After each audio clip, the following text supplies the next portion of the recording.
여러분 안녕하세요. 음, 이제 저희가 수업이 두 번이 남았죠. 감사하게 한번 시작을 해보겠습니다. 음, 저희가 지난 시간에는 우리가 도화원기를 사실 다 함께 그림으로 이미 그려보고 또 이 도화원의 의미도 조별로 좀 살펴봤죠.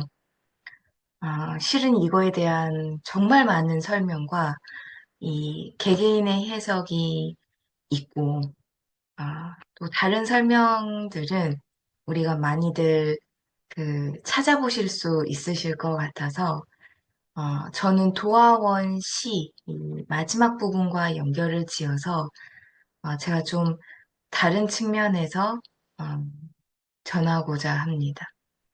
우리가 여러분, 기본적으로 우리 인간에게는, 이 영적인 능력이 거의 있다고 보는데, 어, 여러분께 이 도움이 되길 바랍니다.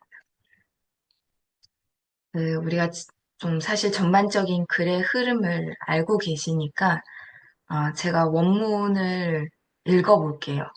한글 번역을 보셔도 좋고, 음, 필요한 단어, 우리가 중국어 발음을 지금 여러분께서 한번 적어보셔도 좋고요. 음, 천천히 같이 한번 그 속도를 맞춰볼게요.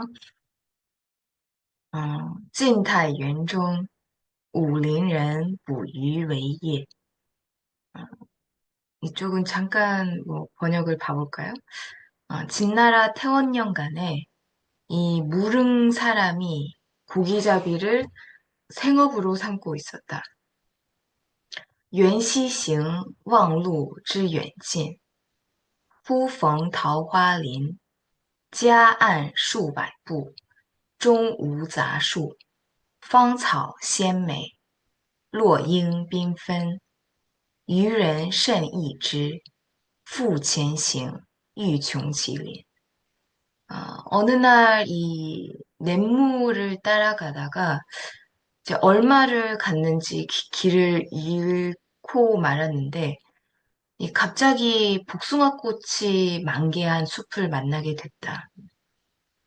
언덕을 따라 수백 보를 걸어가도 다른 나무들은 보이지가 않고 향기로운 풀들이 산뜻하고 아름답게 자라고 있었고 꽃잎들이 흩날리고 있었다.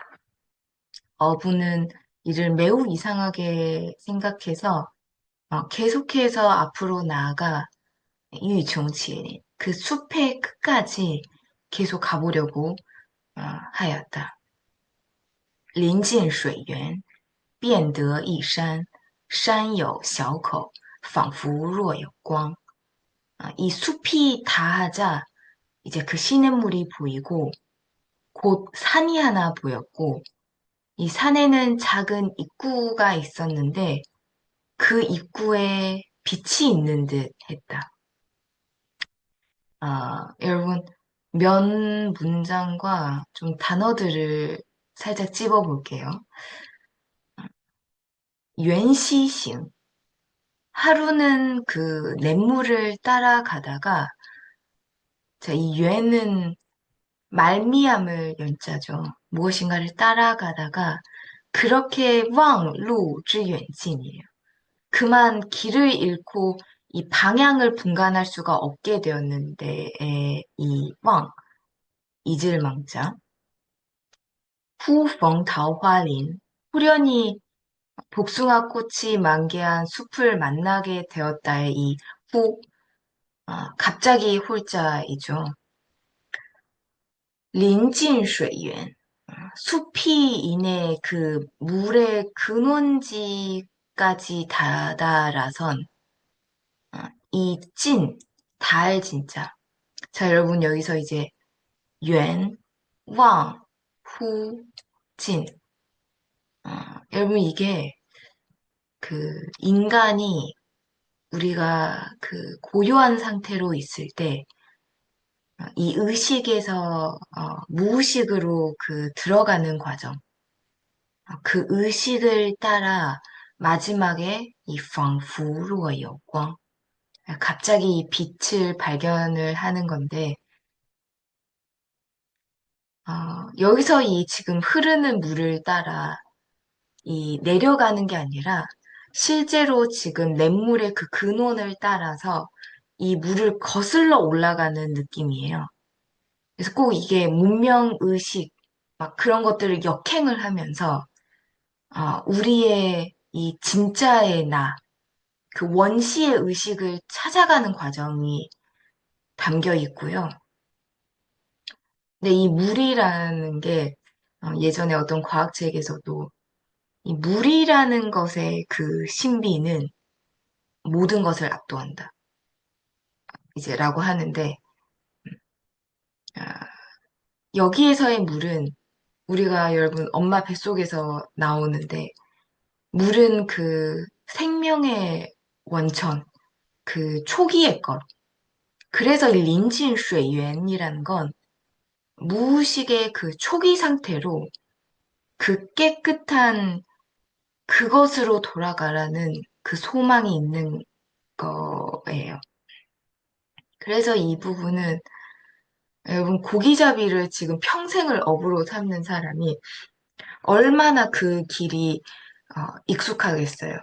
그런데 왕루 여기 길을 잃어버린다. 우리가 삶이 미망한 상태에서 살다가 혼돈의 상황에 있다가 바쁘게 살다가 후펑 도화원을 순간적으로 발견을 해낸다. 그럼 여기 잠깐 이 여러분 芳草鲜美, 落英缤纷 오직 향기로운 풀들만이 산뜻하고 아름다웠으며 지는 꽃잎들이 펄펄 흩날리고 있었다. 여러분 혹시 들어보셨을까요?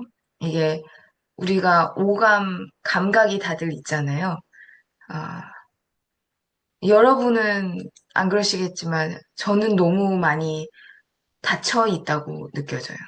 그 다양한 제 속의 관념이나 생각이나 어떤 신체적인 변화, 뭐 여러 이유들로.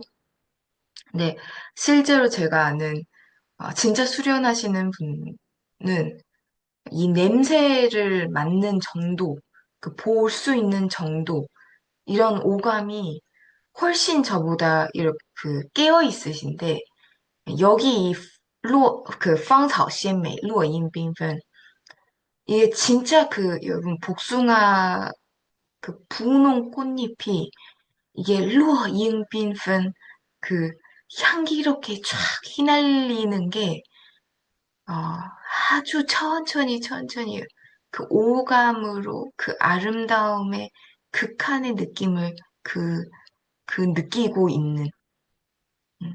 이게 무의식 상태 때 현실로부터 애, 애 해방에서 온 그 무아의 경지, 그 평온을 그리고 있어요.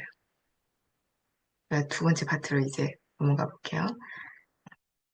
便舍船从口入，出极狭，才通人。复行数十步，豁然开朗。土地平旷，屋舍俨然，有良田美池，桑竹之属，阡陌交通，鸡犬相闻。其中往来种作，男女衣着，悉如外人，黄发垂髫，并怡然自乐。见渔人，乃大惊，问所从来，具答之。便邀还家，设酒杀鸡作食。村中闻有此人，咸来问讯。自云先是避秦时乱，率妻子一人来此绝经，不复出焉，遂与外人间隔。问今是何事，乃不知有汉，无论未尽。此人一一为具言所闻，皆叹惋。余人各复言至其家，皆出酒食，停数日，辞去。此中人欲云：不足，为外人道也. 어, 두 번째 단계는 便舍船从口入. 뭐죠? 그 배를 그 버려두고서 놔두고서 여러분 그림을 잘 그리셨는데 그래놓고 동굴로 들어간다. 이 작은 입구란 이 장애물을 그 통과를 해가는 과정인데 거우는 동굴. 사실 우리가 태어날 때도 동굴에서 태어나고 이게 뭐 어머니의 동굴일 수도 있지만 사실은 그 우리 인류의 그 여러분 우주 모습을 혹시 사진을 보셨다면 그 카오스 상태에서 그것도 약간 동굴처럼 생겼거든요. 근데 이제 그 동굴을 들어가기 전에 우리가 만들어 놓은 이 문명 세계의 이 배는 어, 그 문명을 상징해요. 그걸 우리가 이제 놔두고서 현실적인 이 의식 세계의 모든 족쇄를 좀 내려놓고 이제 무의식, 초기 의식 상태로 돌아가려고 해요. 그렇게 추지샤, 자이통ren, 그 추지샤. 처음에는 그 약간의 재난이나 그 여러분 보셨겠지만 모든 그 히어로 영화들 보시면 그 통과 의례처럼 이 어려움을 겪고 나서 어,豁然开朗 하는 겁니다. 넓은 세계로 이제 한번 들어가 보는 거예요. 깨달은 상태에서. 여기 뭐, 그, 어, 土地平况, 부터 시작해서 并怡然自乐까지 보시면, 여러분 이 무릉도원의 세계는 어디 그리스 로마 신화나 그 뭐 신선 세계를 그린 게 아니라 이 지금 다시 인간 세계죠. 뭐切莫 交通 鸡犬相闻 其中往来种错. 뭐 이런 길들이 아주 질서정연하게 자리 잡혀 있고 그 뭐 벼농사의 모습이나 그 모두가 이게 부지런하고 뭔가 자족하고 근면 성실해 보이고 그럼 이게 여러분 약간 유교적인 그 냄새가 그런 기본적인 이 문명에 대한 열망이라고 해야 될까요? 그게 좀 남아 있어요. 음. 그리고 우리가 보통 어, 상상하는 신선 세계가 이 이슬만 마시는 신선 세계가 아니라 지금 어, 여기 设酒 杀鸡 做事예요. 술 먹고 닭고기 잡고 이 그냥 인간 세계인 거예요. 그래서 이게 그 중국 사람들이 꿈꾸는 이 이상적인 경지. 그러니까 사실 가장 평범하고 가장 평화로운 게 우리가 모두가 이 만족을 알고 행복을 느끼고 웃고 근심 걱정이 없는 삶. 그거를 행복한 삶으로 어느 정도 비추고 있다고 봐야 될 것 같아요. 음. 근데 이제 여러분, 이 무릉도원에 살고 있는 사람들이 여기 어떻게 왔다고 나오죠? 自云先是必秦时乱，率妻子一人来此绝境，不复出焉。遂外人见歌，问今是何事，乃不知有汉，无论魏晋。 선조들이 이 진시황 시절을 피해서 이곳에 들어왔다. 한나라가 있는지도 모른다. 음, 어, 이 뭐, 4, 500년 여기 있었다는 거예요, 지금.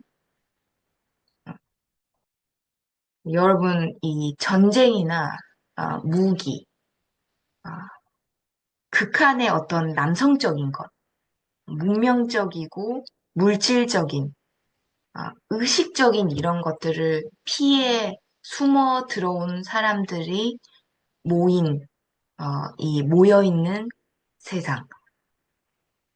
그래서 실제로 노자의 소국과민, 샤오구어과민, 또 그 작은 나라, 작은 백성, 이게 규모를 의미하기도 하지만, 이게 진짜 그 정적인 삶을 살 수 있는 나라.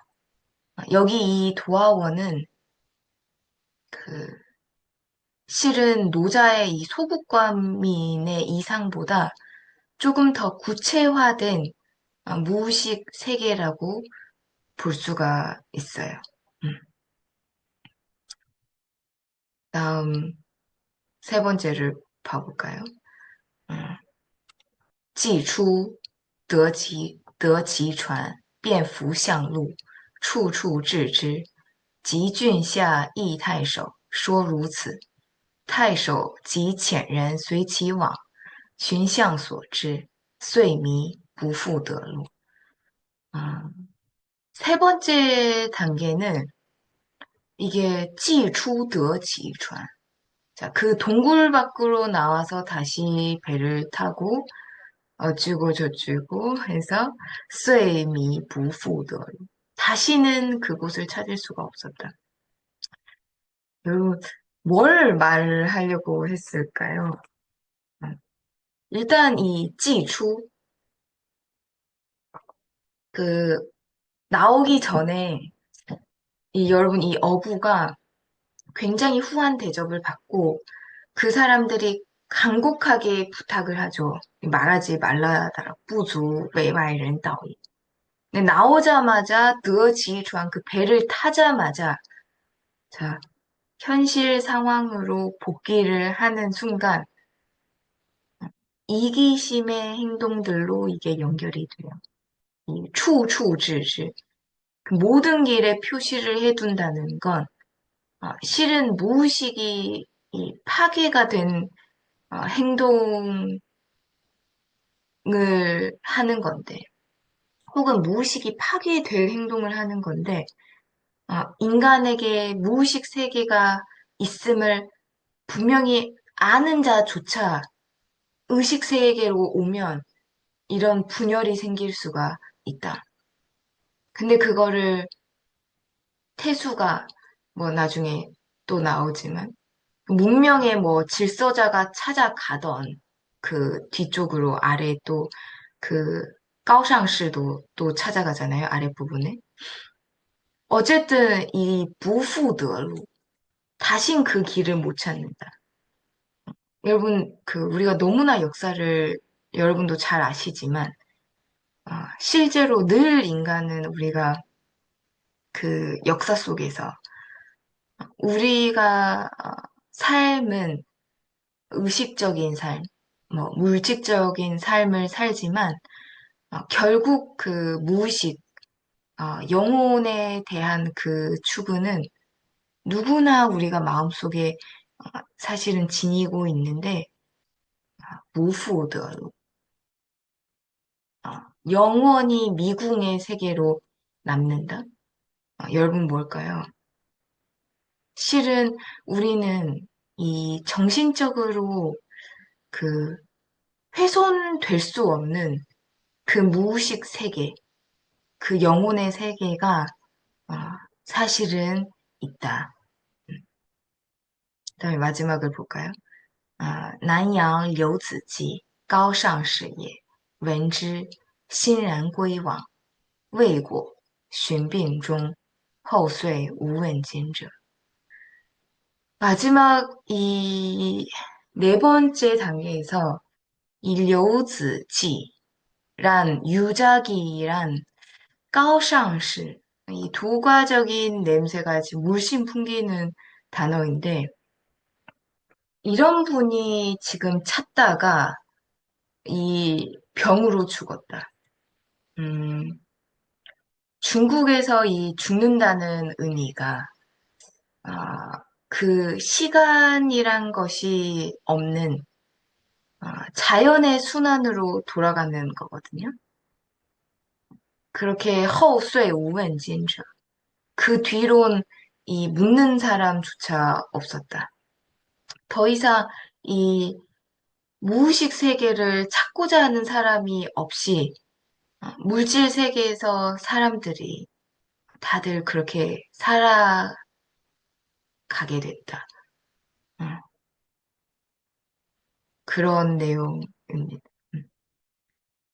저희가 여러분 보화원 시, 도연명이 원래 처음 써놓은 시에 우리가 이 마지막 부분을 함께 보려고 합니다. 이건 바로 제가 한번 그 설명을 같이 공부를 해볼게요. 음, 集宗引五百，一招场神界. 기묘한 종적 숨겨서 이 500년, 이게 지금 진시황 시절부터 그 찐타元종 뭐 막 시작할 때까지의 그 500여 년이거든요. 그때 하루 아침에 열린 신비의 세계. 음. 淳朴记忆远，玄复还幽闭. 순박함은 이 도화원 사람들을 가리키고, 순박함과 이 각박함은 이 원천이 다른 것. 도화원의 세계와 이 보어는 각박함은 현실 세계를 대표해서 쓴 표현이고요. 그 다음에 悬浮环幽闭. 悬은 아주 빠르게 깜짝할 사이에幽闭, 깊은 어둠, 다시 이 깊은 어둠, 다시 또 깊숙이 이 가려졌다. 이 신비의 세계가. 음. 그래서 借问游方士, 烟侧尘嚣外. 속세만 돌던 그런 선비에게 물어봤자, 어찌 헤아릴까?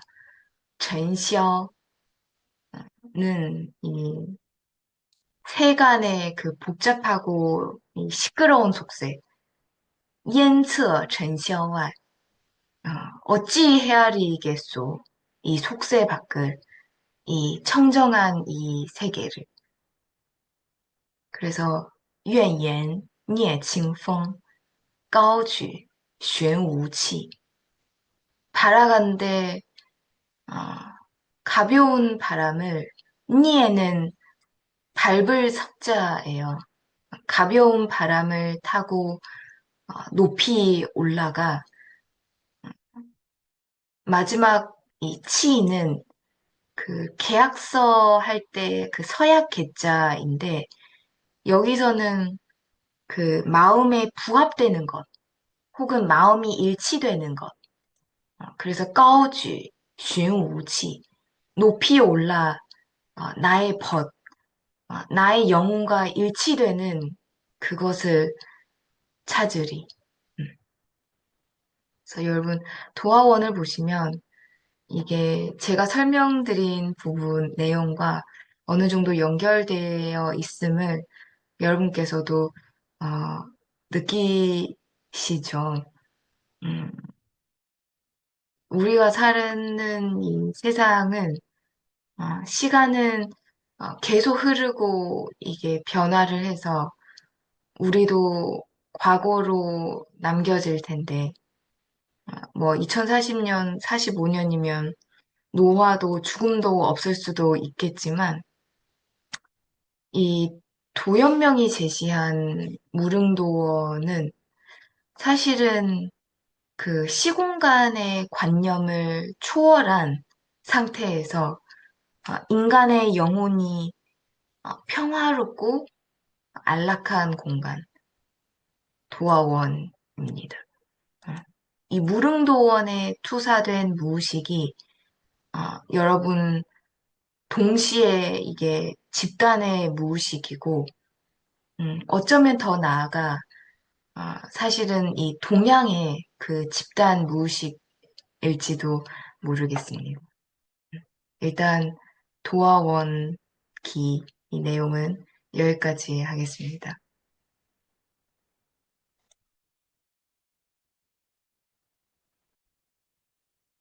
자, 여러분, 당나라 문학을 한번 들어가 보겠습니다.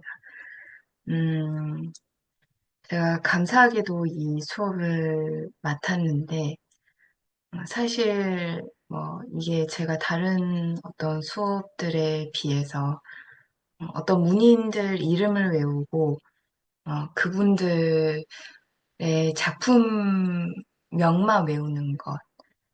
저는 제 전공을 좋아하기 때문에 이걸 알아가는 즐거움이 제게는 있지만 그 이렇게 어떻게 수업을 진행해야 하나에 대한 고민이 아, 실은 아, 많이 있습니다. 근데 제가 이제 이번에 뭐 내린 결론은 전체 흐름과 그 시대별 이분들이 어떤 생각을 하셨는지 그 핵심 분들과 작품을 차라리 함께 보는 것이 도움을 드릴 수 있을 거라고 생각을 했고 어, 여러분께서 이 클릭 한 번으로 그 찾을 수 있는 지식은 그 개인적으로 다들 할 수 있는 공부이기 때문에 제가 가급적이면 좀 되려 피해 왔습니다. 이게 많이 피해 온 겁니다. 이제 당나라로 이제 한번 들어가 볼 텐데요. 음, 여러분, 우리가 한국에서는 시를 본다, 시를 읽는다라고 하지만 그 중국 같은 경우는 먼저 어렸을 때부터 이 초등학교에서 이 페이송을 합니다. 여러분, 이게 무슨 말일까요? 중요한 시들, 뭐 이백이나 두보나 백거이, 뭐 이런 최고 문인들의 작품을 외우게 시키거든요. 그러면 시의 뭐 전반적인 이 의미를 알고 외우는 걸까요? 제 기억으로는 막 그 정도까지는 아니고 어렸을 때니까. 분명히 이제 설명이야 아마 그 어렸을 때 선생님들께서 다 해주시겠지만 일단 설명과 함께 그냥 외웁니다. 그러다가 이 나이가 들어서 이제 다시 보게 되면, 이게 이런 의미였어? 좀 이런 과정이 있는 것 같아요. 여러분, 제가 당나라를 들어가자마자 바로 이 시를 꺼냈습니다. 넘어갈까? 음, 여러분, 당나라 시에도 우리가 마찬가지로 이 원점, 어떤 본질적인 면으로 좀 돌아와 보려고 해요. 여러분, 시가 뭘까요? 여러분, 시를 써보셨을까요? 전 초등학교 때 그 시 대회 같은 거 있죠. 이제 거기에 나가 봤던 것 같은데, 여러분, 우리 모두가 시를 쓸 수가 있습니다. 만약에 여러분 지금부터 우리가 시간을 좀 들여보겠습니다. 아, 여러분의 인생을 짧게 네 개의 식구로 시를 써주세요. 하면 사실은 이 억지로라도 뭔가 글이 나올 거예요. 그런데,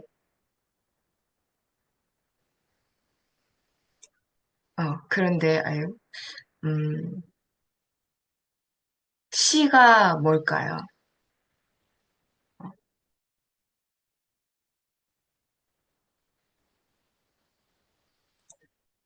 잠깐만요. 여러분, 우리가 그 위진남북조 때 기억나시죠? 이 시가 음악이랑 분리가 되기 시작하면서 시의 형식이 이미 위진남북조 때부터 중요해지기 시작한다. 음. 그래서 우리가 당나라 때가 되면 그렇게 그거를 찐티시라고 하거든요. 찐티시, 근체시라고 해서 반드시 시를 쓰는데 우리가 한 시구에 5개의 단어를 이용해서 이렇게 쓰는 스타일. 뭐 아니면 7개의 글자로 이렇게 쓰거나 그렇게 해서 이 뒤쪽이 전부 다 뭐 또 라임을 또 맞추기도 하고요. 이런 식으로 시의 어떤 형식이 굉장히 중요해지게 돼요. 근데 나중에 또 사실은 그 오사운동 이후에, 어, 이후로는 우리가 제발 글을 좀 작품 말하듯이, 어, 이 평이하게 쓰자. 이거를 우리가 백화문이라고 하게 돼요. 백화문. 그렇게 쓴 시를, 또 백화시라고도 해요. 마이화시. 뭐, 자유체. 이런 걸 주장하고, 사실은 지금은 이렇게 쓰는 게 추세죠. 근데 여러분, 어떤 그 형식이 유행을 하던 간에, 내가 내 스타일대로 이 글자를 배열하기만 하면 제가 시인일까요? 음. 예전에 그 북경대학교 원로 교수님께서 하신 말씀 중에 전해드린 표현이 있는데, 우리가全唐诗란 책이 있는데, 당나라 때 시들을 청나라 때 강희제 때康熙 제때 이 문인들이 그 당나라 시들을 전부 수집을 했어요. 그래서 이게 700년 뒤인데 어, 여기 보시면 2200여 시인들의 이게 5만 수 가까이의 시가 수록이 된다. 근데 제가 드리고 싶은 말씀은 그 북대 교수님 말씀이 이 중에서 천여수만 시이지 나머지는 시가 아니다라고 하시는 거예요.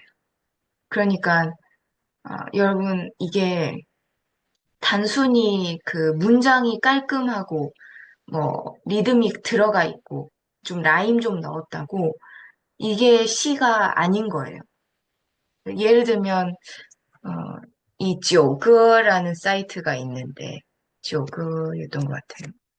전부 뭐 대꾸나 라임 평칙 따져서 어떤 단어만 예를 들면 봄, 춘티엔 하고 치면 시를 전부 다 AI로 만들어주거든요. 시처럼 보이지만 이게 시가 아닐 수가 있다는 거예요. 왜냐? 여러분, 그 본질이 담겨 있질 않아서예요. 이게 무슨 말이죠? 이 본인의 그 혼이 없는 시는 남을 감동시킬 수가 없다. 이건 제가 직접 경험했는데, 제가 뭐, 마이쥐 당나라 때 백거이란 뭐 분의 시집과 뭐 회남자 이런 글들을 보면 제가 막 빠져들어서 이게 보는데 어떤 시는 그 안으로 들어가질 못하고 이게 맴돌아요. 그 글자만 보다가 넘어가는 거죠.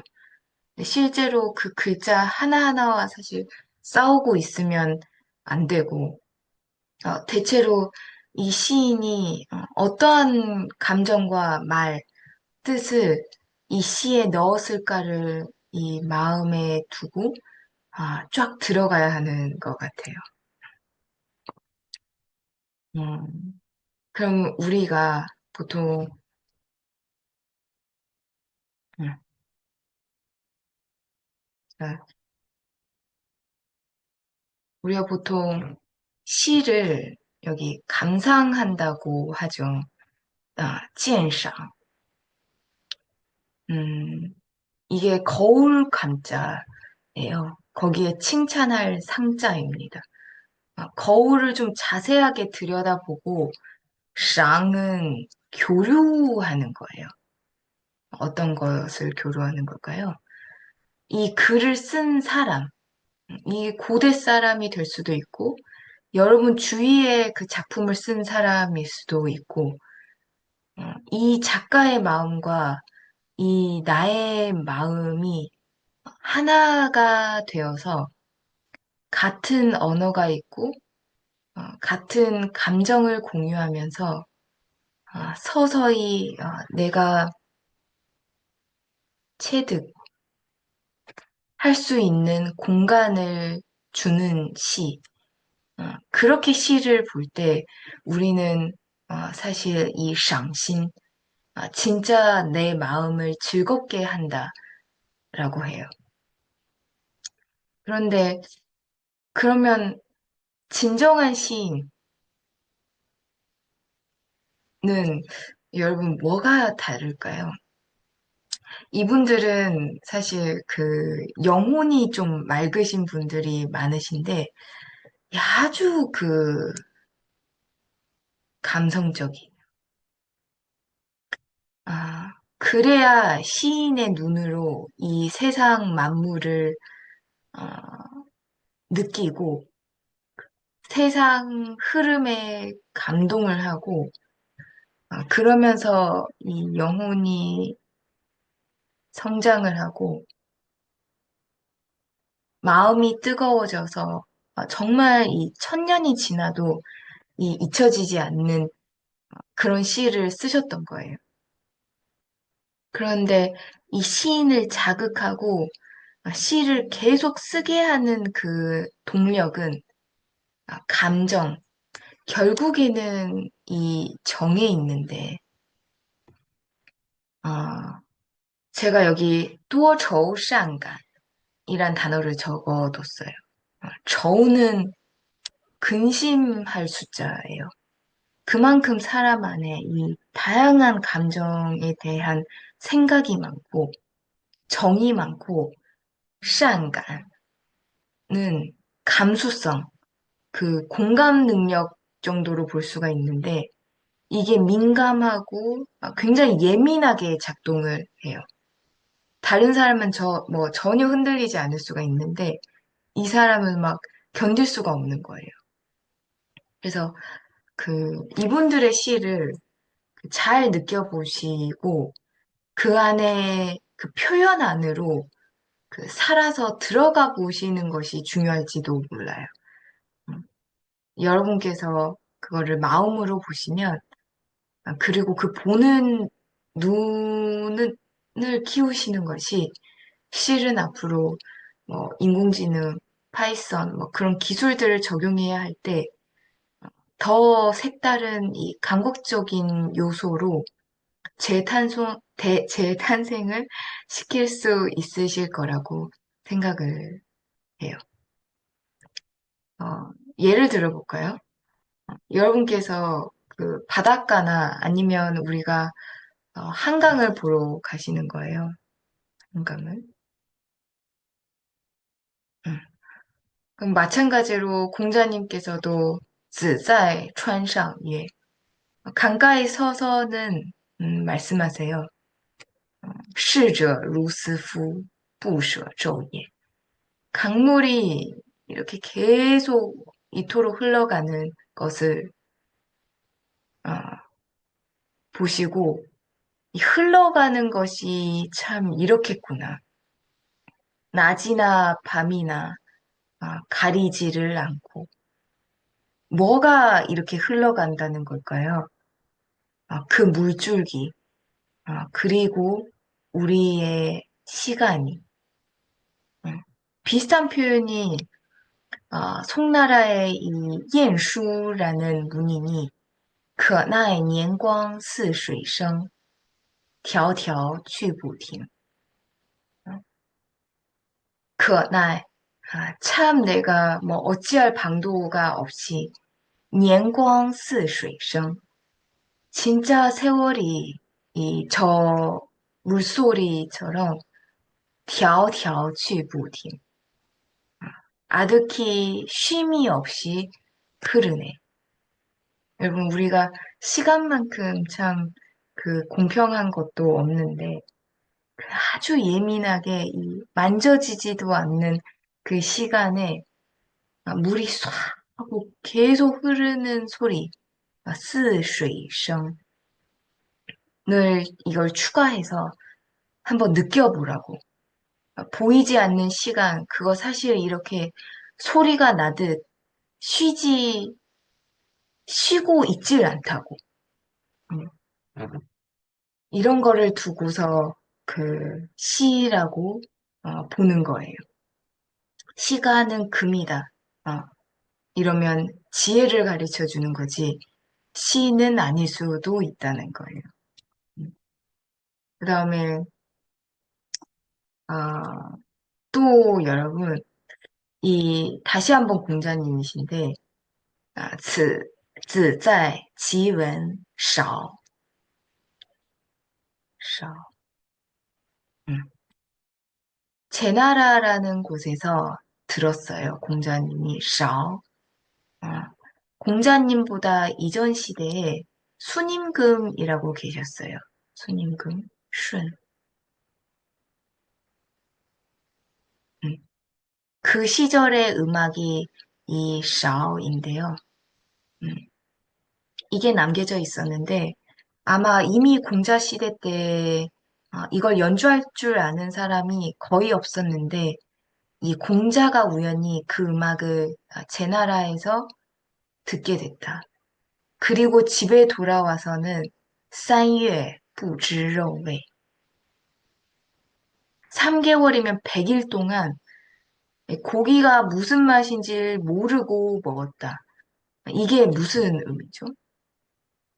그, 얼마나 음악이 좋아서 이 음악에 빠져 있었으면 그만큼 이 순수하게 그 민감하게 그 선율을 받아들일 줄 아는 그런 감각이 있던 사람.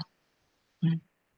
그래서 이 정도로 삶을 온전하게 그 하나하나를 느끼고 살았던 사람이기 때문에 순수하게 또 본인의 꿈을 쫓아서 그렇게 이 68세까지 그 주유천하를 하실 수가 있으셨던 것 같아요.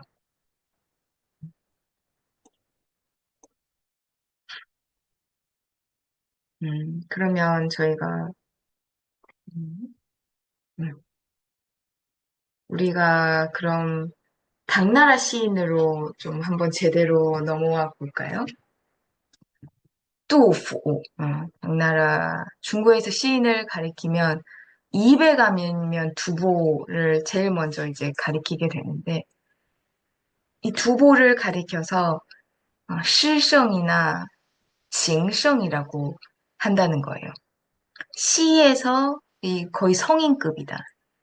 정의 성인급이다. 여러분 우리 이 정자에 조금 더 초점을 한번 맞춰볼게요. 사람이 정에 참 예민했다. 공감 능력이 뛰어나다. 남의 감정 파악 능력이 굉장히 뛰어나다라는 거예요. 두보가 자기 시 취장, 여기는 삼성이 아니라 일성으로 읽어야 돼요. 우리가 꼬불꼬불하다는 쥐라고 발음하고요. 여기서는 어떤 노래의 곡 읽다라고 할 때는 일성입니다. 여긴 제가 바로 한번 설명을 드려볼게요.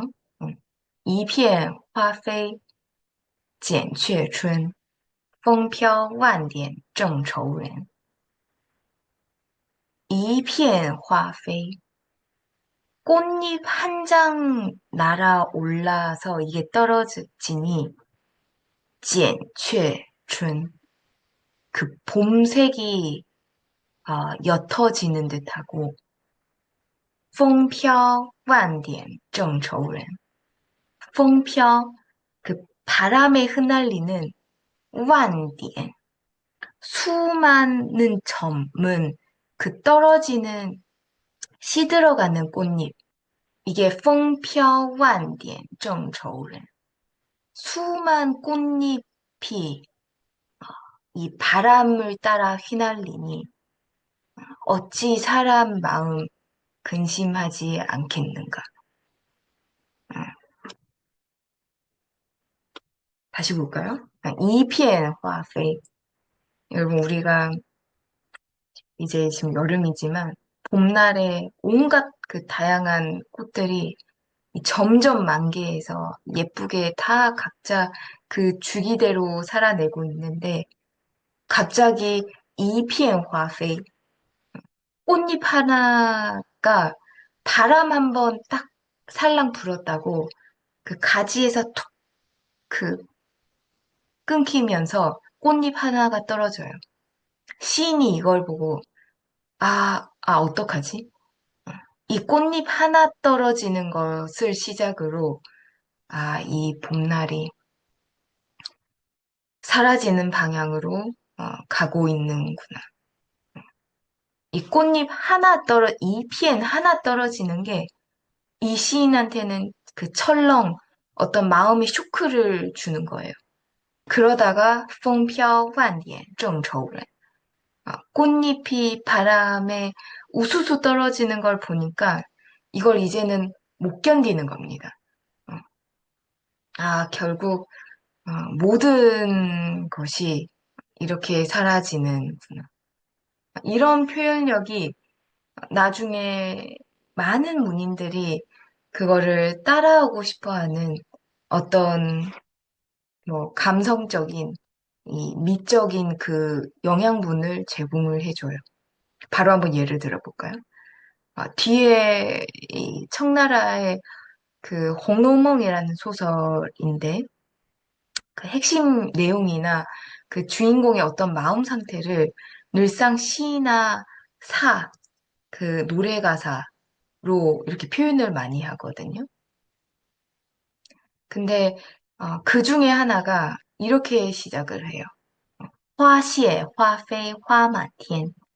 이게 또 다른 표현은 화시에, 화페이, 어, 페이만티엔이라고도 하기도 합니다. 여기에서 이 화페이가 요 두보시에서 온 거예요. 꽃이 떨어지다. 꽃이 우수수 온 천지를 가득 채워서 휘날린다. 어, 또 볼까요?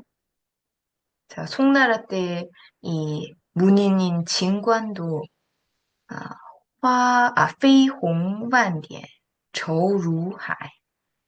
페이홍, 홍은 붉은 꽃. 다시 이게 지금 같은 의미예요. 봄날이 막 가려고 아, 그래서 페이홍万点 저루하이.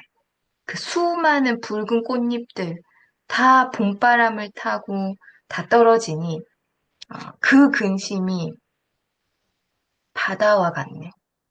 그러니까 여러분 지금 이 두보부터 이 꽃잎, 이 페이라는 의미가 그 모든 것이 그 소중한 찰나의 짧음만 있다는 것에 그 상징적인 비유로 쓸 때 이 표현을 그 뒤로부터는 자주 쓰게 돼요.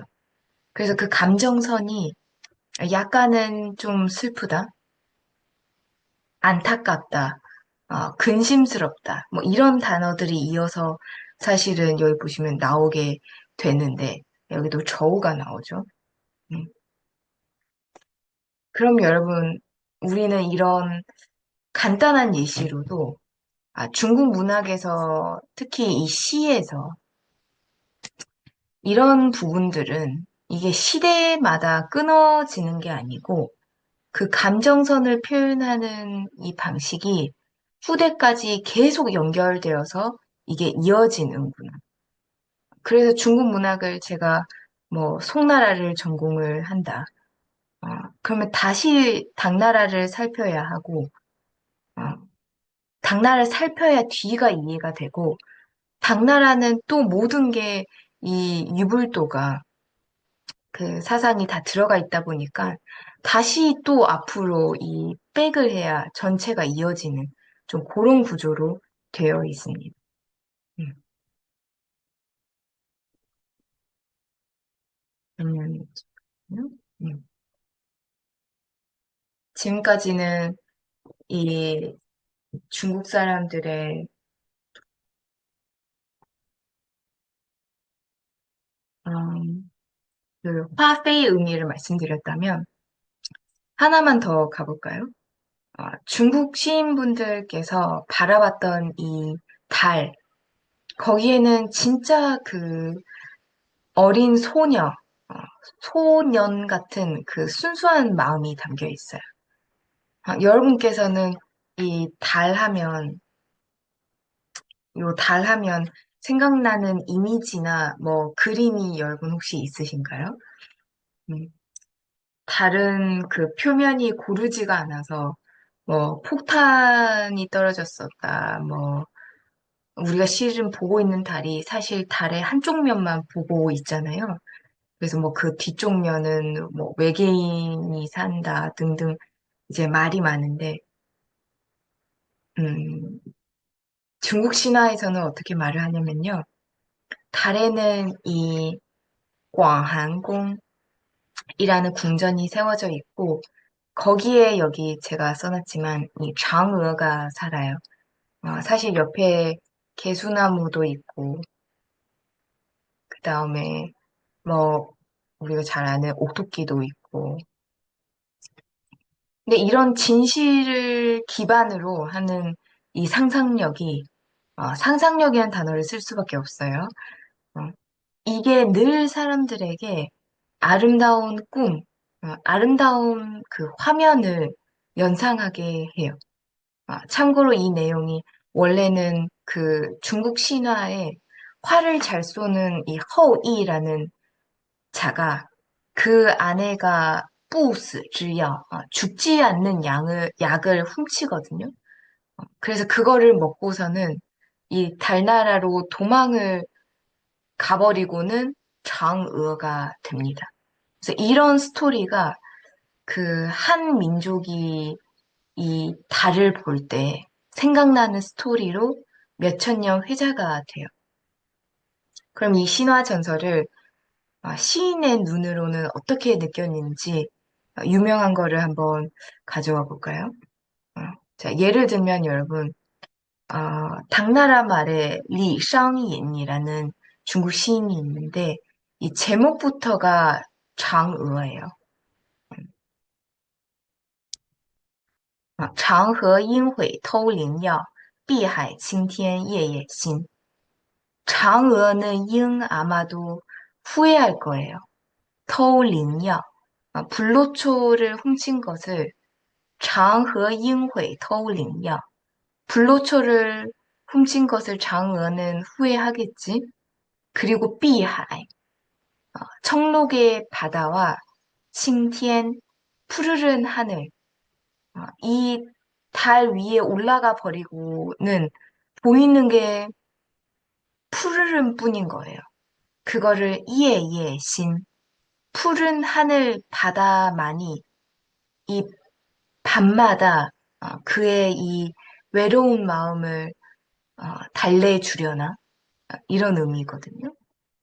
시인이 지금 이 장의의 입장에서 자기가 약을 훔쳐 먹고 달나라로 간 것을 후회하겠지. 아, 혼자서 얼마나 이 이에이에 신 외로울까. 그 추운 달에 영원한 그 우주의 밤에서 그렇게 지내야 하는 게 장의의 이 운명이라는 거예요. 음. 사실 여러분, 그 달과 관련해서 실제로 러시아가 아직 소련이었을 때 이 미국이랑 소련이랑 A119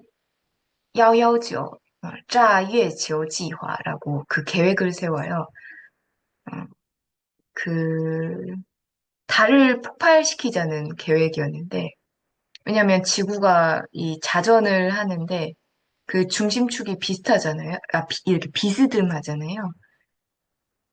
이게 다리 끌어들이는 그 힘 때문이라서, 그래서 뭐 사계절이 있고 뭐 이러는 건데, 아, 이거 사계절 너무 귀찮다. 인간이 신경 쓸 게 너무 많다. 어, 이런 이유라고는 하는데, 또 모르겠어요. 이 뒤에 숨겨진 이유가 뭘지. 음. 어쨌든, 달을 터트려 버리자. 없애버리자. 음. 그럼 실제로 이제 그렇게 되면 지구가 그 궤도로, 바른 각도로 정위치로 바뀌고 사계절이 아니라 1년이 모두 뭐 봄이 되거나 하겠죠. 그러면 그 저녁에 불빛이 없는데 또 어떻게 하냐. 그때는 우리가 이 인공달을 설치를 하자. 사실 지금 사람의 과학기술로 이 달을 완벽하게 이 폭발이 가능하다고 하거든요. 이게 실제로 논의가 됐었던 부분이에요. 그러면 실제로 폭발을 시키고 이제 진짜 인공달을 설치를 했다고 우리가 상상을 해보면 우리에게는 그때부터는 이제 봄만 있게 되고 어떻게 될까요? 당장 이게 몇 세대만 지나버리면 이제는 더 이상 이런 신화 전설 이야기들, 뭐 장어 이런 이야기가 더 이상은 전해지지 않는 사회. 이건 지금 상징적으로 우리가 지금 달 얘기를 하는 거지. 한 사회나 한 민족, 이 한 나라나 이 민족 문화가 가지는 그러한 지점들이 그 문화가 없어진다는 건 이게 아, 생각보다 그 혼이 죽는 거라고 하는 거예요. 근데 이게 그렇게 되면 나라라는 범위를 실은 넘어버리고 이 인류가 어, 인간이 상상력을 잃고 꿈을 잃으면 그 꿈을 잃으면 우리가 우리 영혼이 있다는 것을 그 잊어버리면 그때는 진짜 기계보다 이게 잘하는 게 없지 않을까요? 음. 넘어갈게요.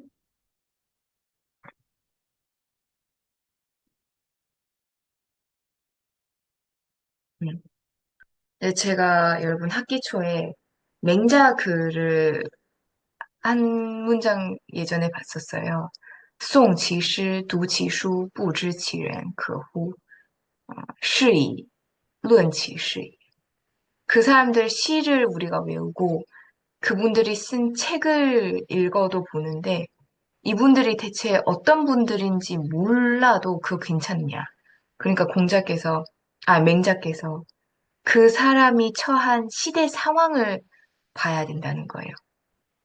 그래서 우리가 지금 당나라의 이 시작과 끝에 어떤 시들이 나왔는지 우리가 지금부터 그 작품을 통해서 간단히 그 흥망성쇠를, 그 느낌을 우리가 좀 같이 보려고 합니다. 일단 이거 볼까요? 음.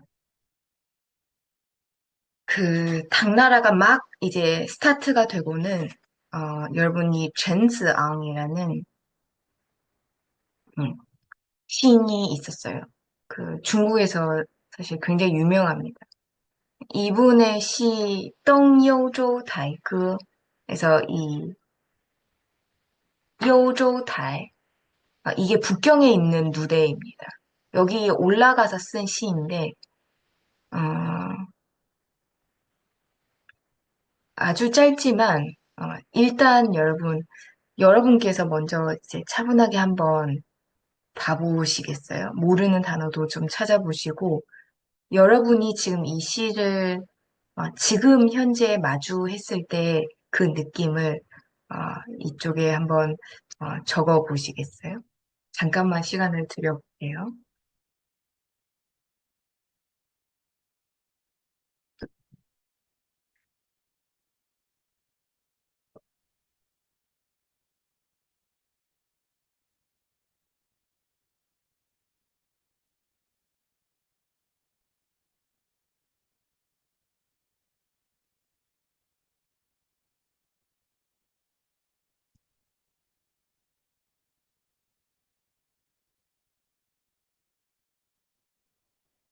자, 이게 녹화라 바로 한번 설명을 드려볼게요. 여러분, 우리가 조금만 높은 곳으로 뭐 엘리베이터를 타고 올라가던 아니면 뭐 10층 정도에서만 우리가 밖을 여러분께서 보실 때 그 높은 곳에서 이렇게 쫙 쳐다봤을 때 여러분께서는 어떤 생각이 어, 스쳐 지나가시나요? 이 진장은, 전스랑은 이 높은 이 누대에 올라서 이 시를 쓰게 됩니다. 음. 前不见古人，后不见来者. 내 앞에 살았던 사람은 보이지가 않고, 后不见来者. 앞으로 태어날 사람은 볼 수가 없네. 念天地之悠悠. 이悠悠는 저기 멀리 있는 듯한 느낌일 때, 啊，独怆然而涕下. 은 슬퍼할 창자예요. 슬퍼할 창. 티는 눈물 채자입니다. 念天地之悠悠，独怆然而涕下. 아, 아, 과거와 미래 사이에 이 존재하는 이 내가, 수천 년의 흐름 속에 있는 이 내가, 이 천지, 그 공간감 사이에 우주 안에 홀로 있는 나를 생각하니, 独怆然而涕下. 내가 홀로 창연히 슬프게도 눈물을 흘리네. 여러분, 당나라 초기에 쓴 시는 뭘 뱉어낸 걸까요? 지금 시작부터 前不见古人, 后不见来者. 앞에 이 수많은 고인이 되신 분들, 그리고 뒤이어 따라올 그, 그 많은 이 뒤따라올 자들. 지금 사실 이 가로선과 여러분 이 세로선, 가로의 이 시간축과 그 세로축. 일단 여기서는 이 가로축을 의미하고요. 그 다음에 이 TND, 주요요의 공간감까지 합쳐서 집니다. 그러니까 시 공간을 한 시 안에 지금 전체 넣고 있다고 봐야 하는데, 음, 이거는 가로의 시간감, 이거는 공간감을 의미해요. 그러다 보니까 어, 시 공간을 전체를 다 어, 포괄해서 표현을 하고 있는데, 어, 보통 중국에서는 이 우주 공간을 표현할 때, 六和 동춘이라고 해서 육합, 천지의 상하와 그리고 동서남북의 상하까지를 의미를 하거든요. 열 가지 이미 사실 우주 전체를 말해요. 우리가 그 우주라는 단어도 유는 공간을 의미하고요. 그 다음에 쪼우는 시간이에요. 음. 그래서 시간과 공간을 이미 합쳐놓은 단어가 유조입니다. 그러니까 이 진장이 어떤 기분이었을까요? 이 작은 내가, 이 겹겹이 쌓인 이 시간과 어, 무한대 이 공간에서 순간 이 사람의 영혼이 이 우주와 일치되는 순간 그 오는 어떤 이 뭐랄까요? 그 굉장히 커다란 어떤 감정의 그 복받침이 있어서 그렇게 혼자서 눈물을 흘린다. 여러분 이게 당나라 초의 시입니다. 여러분 이분들의 그 마음의 크기가 느껴지세요? 나라를 처음 세울 때, 나라가 세워질 때 사람들의 마음의 그 확장성, 단단함, 무엇이라도 뚫어낼 듯한 그 기운들로 살아낸 사람들이라 그렇게 세상을 사실은 만들어 갔었고, 어, 제가 뒤쪽에 200의 시를 사실은 뒤로 미루고, 뒤쪽으로 미루고, 앞에 네, 두목의 시를 넣었어요. 음.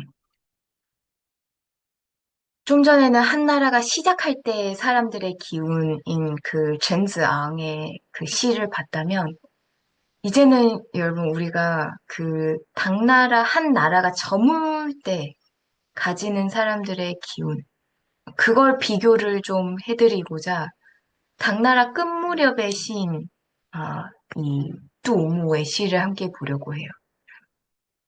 이분 잠깐 설명을 드려보면 이 사람이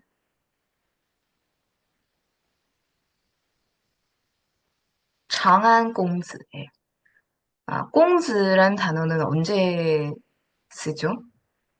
그 남자를 가리키기는 하는데 이 꾸이공즈예요. 귀공자. 상당한 그 집안의 자제분. 어, 사실 이 두목의 할아버지와 아버지가 모두 재상이었던 사람. 지금 국무총리보다 실은 훨씬 더 권력이나 재력을 가진 그런 할아버지, 아버지 밑에 태어난 어, 재벌 3세라고 하기엔 실은 3세 분들의 느낌 좀 다 같지는 않으니까 뚜무는 1세대에 투철하게 살아나가는 그런 느낌이 아니에요. 어, 그래도 뭐 당연히 이 가문 자체가 엄해서 시를 쓰라고 강요를 하고 시를 잘 써요. 근데 이제 내용을 보시면 시의 내용들이 아버지처럼 막 큰 관료가 되는 것에 사실은 약간 대항하는 느낌. 음. 그래서 바로 여러분 이 작품을 볼게요. 음, 이것도 당나라의 근체 시인데 어, 7원으로 되어 있는 칠원절구의 어떤 당나라 근체 시입니다.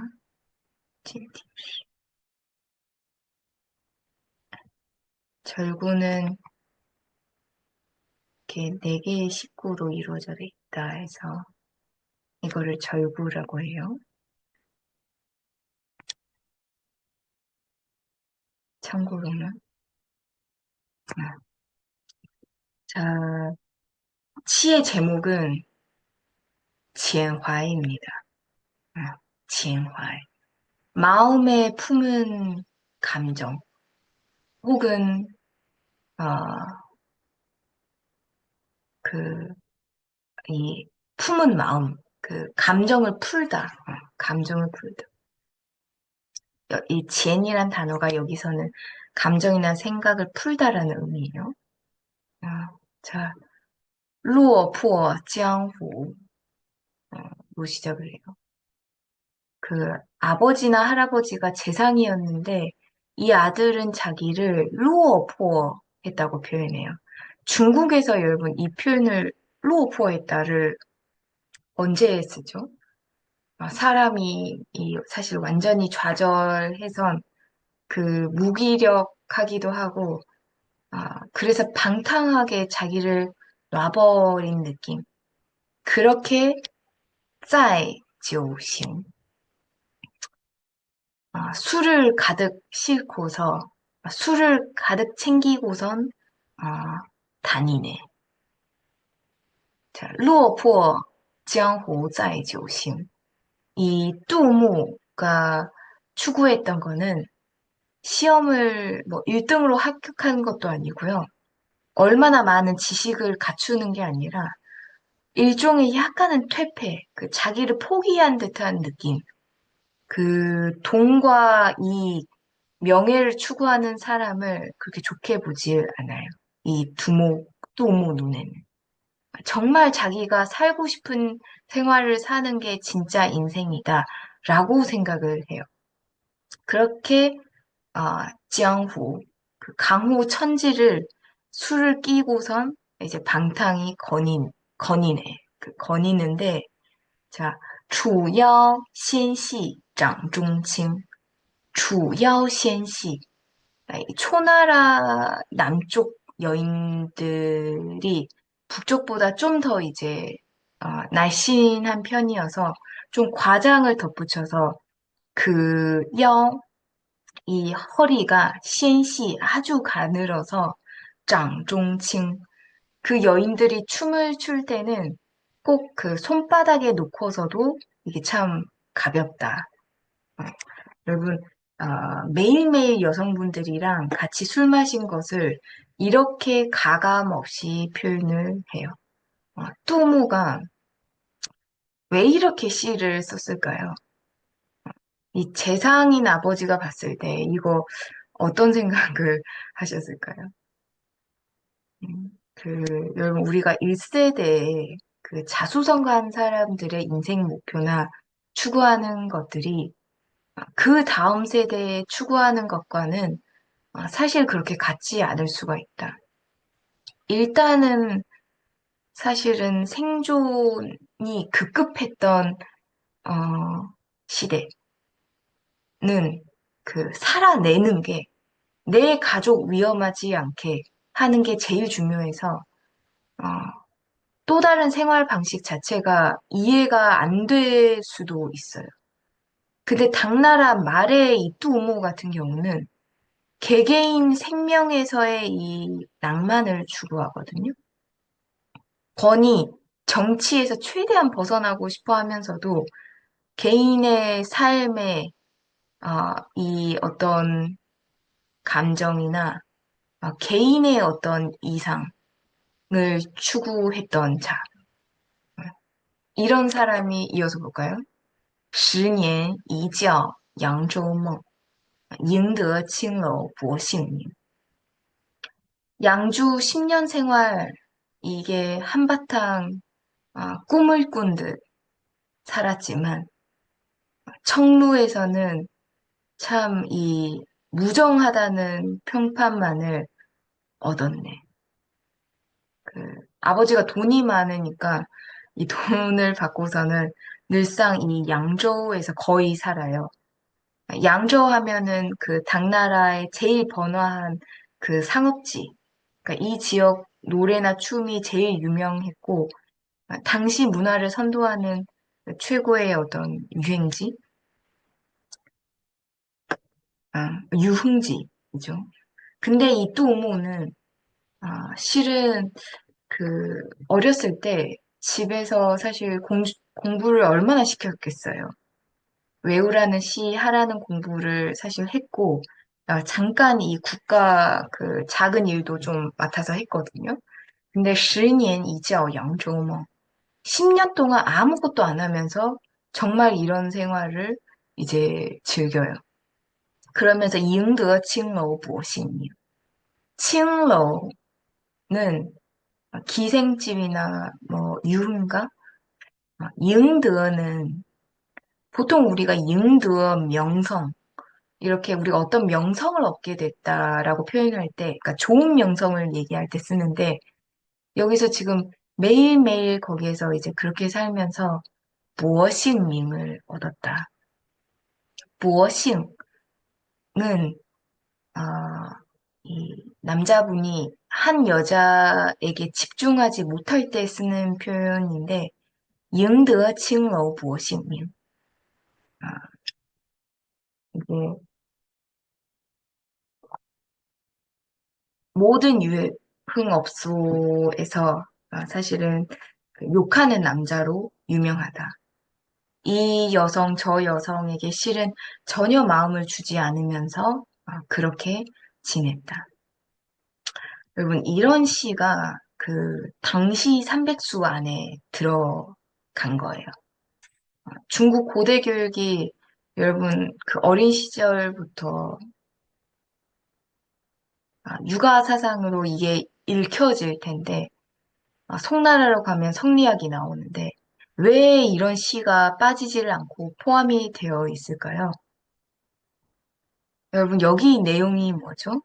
그 아버지나 할아버지 기대에 자기는 전혀 부응하지 않으면서 매일 그렇게 이 여성들과 술과 함께 10년 동안 아무것도 안 하면서 그렇게 삶을 보냈다.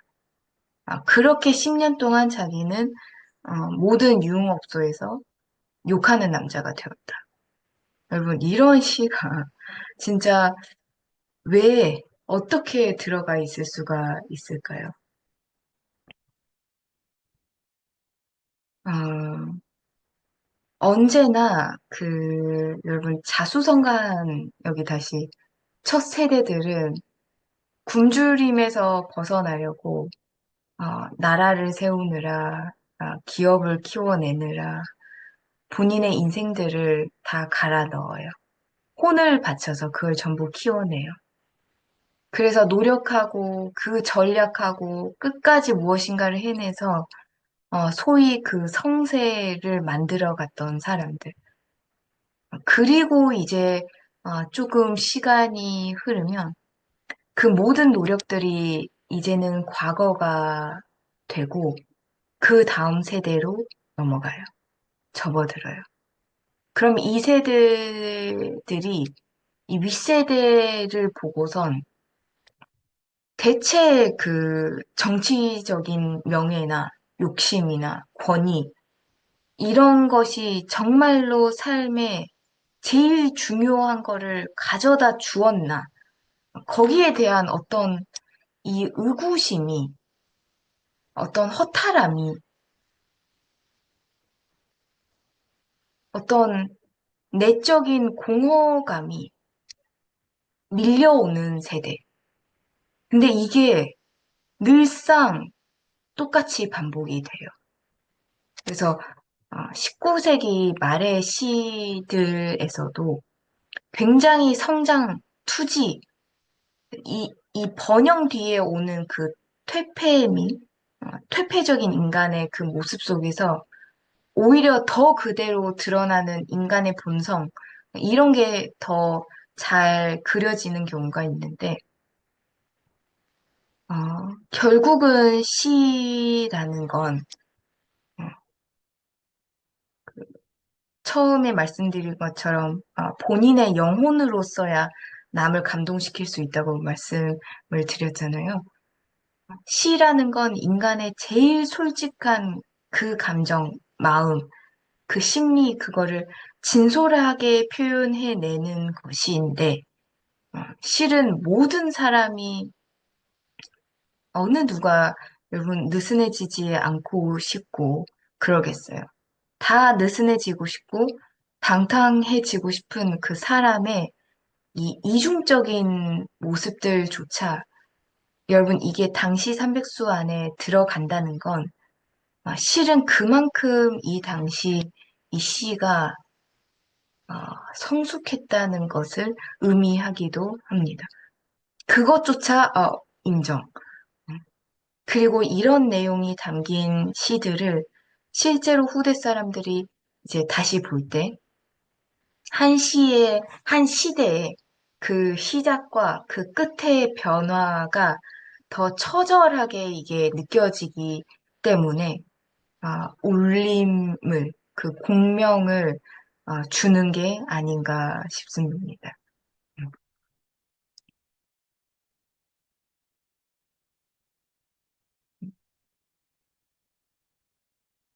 자, 그다음,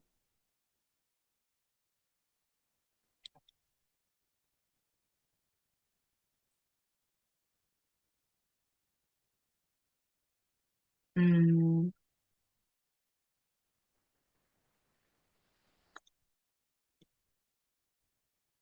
아, 네. 저희가 이제 당나라의 마지막 부분을 먼저 하려고 하는데요. 음, 일단 시의 상황이 이렇다를 먼저 우리가 잠깐 공부를 해봤고, 이 수업이 아무래도 문학사이다 보니까 우리가 그 중국의 문학 장르 중에 이 웬이라는 것과 연결이 되다 보니 제가 한번 같이 이 설명을 드려보려고 합니다. 당나라에 고문운동이라는 게 있습니다. 음, 당연히 여러분, 당나라의 가장 큰 문학적 성과는 시입니다. 그런데 당나라에는 당연히 사실 다른 문학적인 활동이나 그 운동들이 많았는데 이 고문운동이 그 중에 하나라는 거예요. 근데 자, 고문운동이라면 우리가 지금 이 모든 게 우리의 시각으로 봤을 때는 어, 모든 게 고문이에요. 그쵸? 음. 근데 당나라를 기준으로 한다면 이 고문은 뭘까? 음, 우리가 사실 청나라 이전의 글들을 웬이앤웬이라고 하거든요. 문어문. 그러니까 우리의 시선으로 봤을 때. 더 구체적으로 봤을 때는 이 오사운동 이전의 글. 우리도 지금 쓰는 글이 사실 이 미래 100년 뒤, 뭐 500년 뒤에는 우리의 글도 이제 고문이 되겠죠. 그러면 어, 당나라를 기준으로 봤을 때 고문 운동이라는 거예요. 음. 그래서 고문 운동이라고 해서 뭐 당송팔대가 이런 분들이 나오게 되는데 자, 대표적으로 한유라는 사람이 있게 됩니다. 자, 그러면 이걸 좀 지워볼게요. 아, 일단 이 한유가 대표적인 분인데 한퇴이즈라는 사람이에요. 나중에 여러분 이 소동파가 당나라 한유의 고문 운동을 굉장히 존경하거든요. 높이 평가해요. 그래서 한유를 왠치 빠다이즈슈라고 표현해요. 한유 이전에 어, 여덟 시대의 문학이란 것은 사실은 몰락을 했었다. 그런데 한유로 인해서 그 문학이라는 것이 다시 다시금 그 전성기를 맞이를 할 수 있었다. 이게 고문운동이거든요. 그럼 여기서 말하는 이 빠달, 여덟 시대는 어떤 여덟 시대를 말하는 거냐? 동한, 동한, 그 다음에 웨이진, 그 다음에 송, 치, 아니,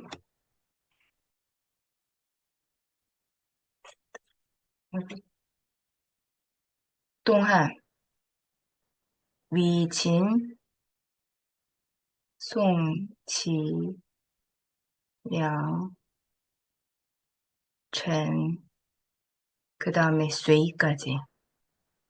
지금 현재는 당나라 한이니까요.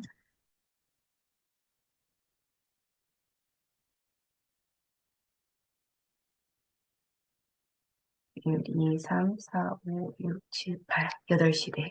바다인 거예요. 어. 소동파의 눈에 이 여덟 시대는 그 문학이 몰락한 시대, 쇠퇴의 길을 걸었던 시대인데 이 당나라 때의 한유가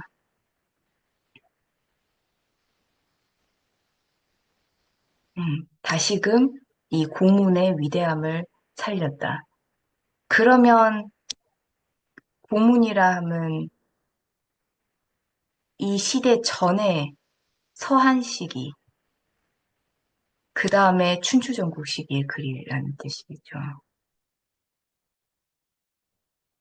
서한 시기 사실 그 사마천 같은 사람, 서한 시기까지의 고문의 핵심은 뭐죠? 그러면 동한 시기는부터 여태까지는 뭐가 문제였을까요? 동한 이후로부터 이 동한, 위진, 송제, 양진부터 너무나 글자의 그 대꾸, 미사여구, 그 군더더기가 너무 많다는 거예요. 글에.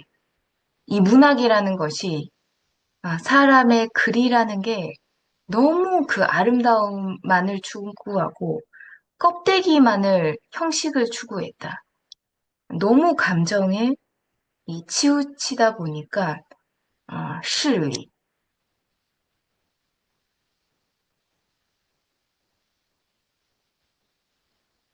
이 어떤 이치에 대해 논하는 글이 이게 너무 없어졌다.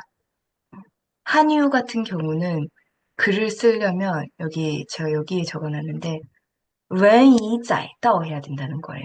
한유 같은 경우는 문학 속에는 이 진리라는 그 주제가 담겨 있어야 한다.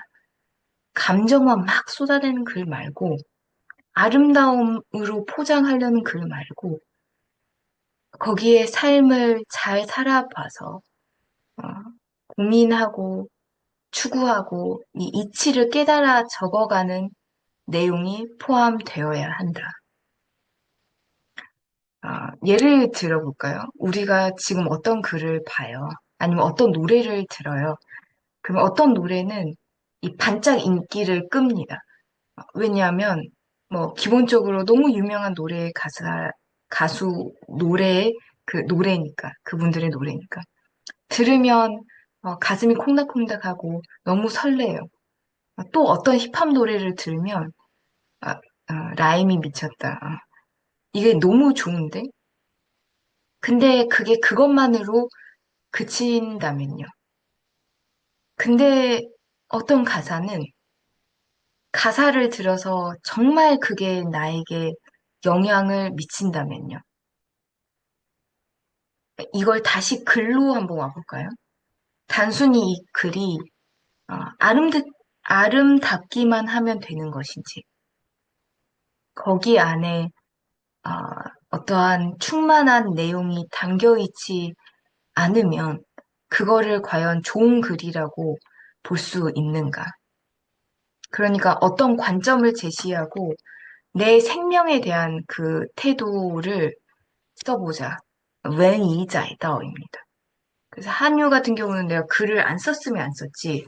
쓴다면 본인의 주관이나 생각이 담겨 있어야 한다. 이렇게 어, 글을 씁니다. 여기까지만 설명을 드려봐야겠네요. 그래서 이런 것을 시작으로 한유를 시작으로 이게 바로 소동파가 말한 당나라를 기준으로 한 그 고문 운동이 어, 이 동안 시기 이전에 글 쓰는 스타일들을 배우자. 그래서 고문 운동입니다. 그래서 글을 쓴다면 춘추전국 시기의 제자백가처럼 거기에 쓰고자 하는 이 핵심 내용을 담아라. 여기에는 당나라 한유나 려종元을 시작으로 송나라 때欧阳修, 수荀, 수시, 수저, 그 다음에 왕안시,曾巩 이렇게 8명을 사실 당송 팔대가라고 합니다. 그러면 이분들이 사실은 점차 형식을 강조하는 그 대중적인 일반적인 흐름에서 이 사람들은 그 당시와는 달랐던 거예요. 글은 그 속에 생각이 담겨 있어야 한다는 것에 더 초점을 맞췄던 거고, 어, 그래서 이런 나중에 명나라 때 사실은 명나라 때朱佑란 사람이 이 8명의 작품을 묶어서 생각을 했고, 이때부터 그리고 지금까지 중국 문학사에서 이 당송팔대가 8명을 따로 빼서 기억을 하게 됐습니다. 그래서 여러분도 이런 내용을 들어보실 때 과연 글은 어때야 되나라고 생각을 한번 해보셔도 좋을 것 같습니다. 우리가 다음 주에는 그 앞부분 200의 작품을 같이 한번 해보고 그 뒤 내용으로 이어가도록 하겠습니다. 여러분 너무너무 고생 많으셨습니다. 다음 주에 뵙겠습니다. 감사합니다, 여러분.